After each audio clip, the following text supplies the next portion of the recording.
హామీలను ఎందుకు అమలు చేయడం లేదు అని ప్రజలు మిమ్మల్ని గట్టిగా ప్రశ్నిస్తూ ఉన్నారు.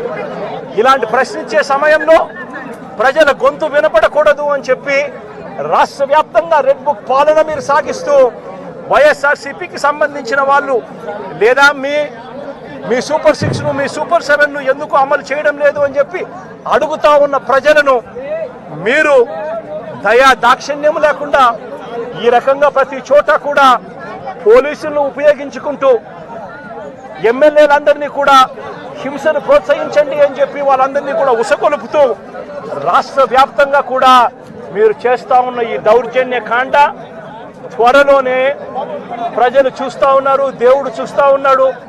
ఖచ్చితంగా మీకు బుద్ధి చెప్పే పరిస్థితి త్వరలోనే వస్తుందని చెప్పి ఈ సందర్భంగా చంద్రబాబు నాయుడు గారికి గట్టిగా మందలిస్తూ చెప్తా ఉన్నా. అదే మాదిరిగా ఇంకొక విషయం కూడా చెప్తా ఉన్నా. అదే విధంగా ఇంకో విషయం కూడా చెప్తా ఉన్నా. ఇదే చంద్రబాబు నాయుడు గారికి చెప్తా ఉన్నా, ఇదే పోలీసులకు చెప్తా ఉన్నా. పోలీసులు ఎవరైతే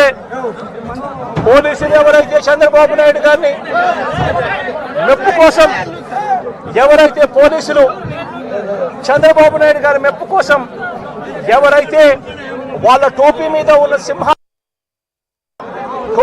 ఉన్న సింహాలకు సెల్యూట్ చేయకుండా చంద్రబాబు నాయుడు గారికి వాచ్మెన్ల కింద పనిచేస్తా ఉన్నా ఆ ప్రతి పోలీస్ అధికారికి చెప్తా ఉన్నా, ఎల్లకాలం చంద్రబాబు నాయుడు గారి పరిపాలన సాగదు.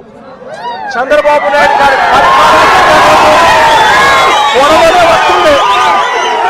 ప్రతి పోలీస్ అధికారికి కూడా చెప్తా ఉన్నా, మీ బట్టలు వదిస్తామని చెప్పి ప్రతి పోలీస్ అధికారికి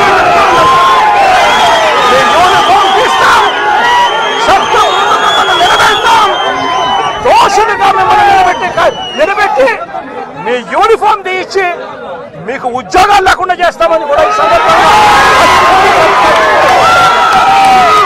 ఇప్పటికైనా చెప్తా ఉన్నా. ప్రతి పోలీస్ అధికారిలో కూడా మార్పు తెచ్చుకోండి.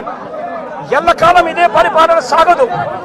మీరు చేసిన ప్రతి పనికి కూడా వడ్డీతో సహా లెక్కేసి మిమ్మల్ని దోషులుగా నిలబెట్టి మీతో కక్కిచ్చే కార్యక్రమం ఖచ్చితంగా చేస్తామని చెప్పి కూడా ఈ సందర్భంగా ప్రతి పోలీసు అధికారికి కూడా చెప్తా ఉన్నాం.